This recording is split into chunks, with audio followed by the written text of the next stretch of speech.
pag-dismantle ng USS Guardian upang tuluyan ang maialis sa pagkakabahura nito sa Tubataha Reef. Kinumpirma ito ng Coast Guard matapos na magdesisyon ng United States Navy. Si Noel Perfecto nag-uulat.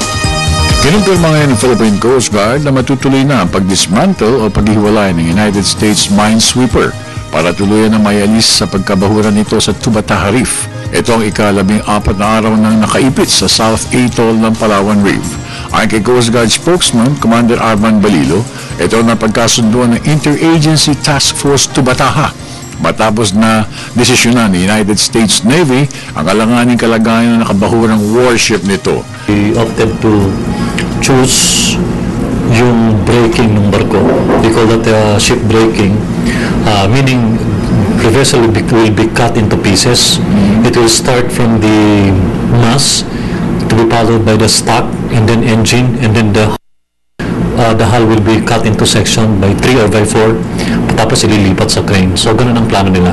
Idinagdag pa ni Balilo na mahalagang mapadali ang pagtanggal sa USS Guardian upang hindi na makapanira pa ito sa natural habitat sa kahabaan ng Palawan Reef. Ang priority rito is less coral damage, hindi na madagdagan yung damage. Kasi yung second option na ililift yung barko would not be feasible because of the cracks in the vessel right now. Tsaka yung magiging mahirap sa mga cranes na angatin siya into one piece. Samantala, walang nagawa ang mga otoridad ng Marina sa biglaang pagkalubog ng isang passenger inter-island vessel matapos na ito'y pasukan ng tubig dagat patungo sa kanyang daungan. Ayon sa mga kinaukulan, lahat ng mga pasahero ng inter-island vessel ay nakaligtas at walang anumang disgrasya na naganap.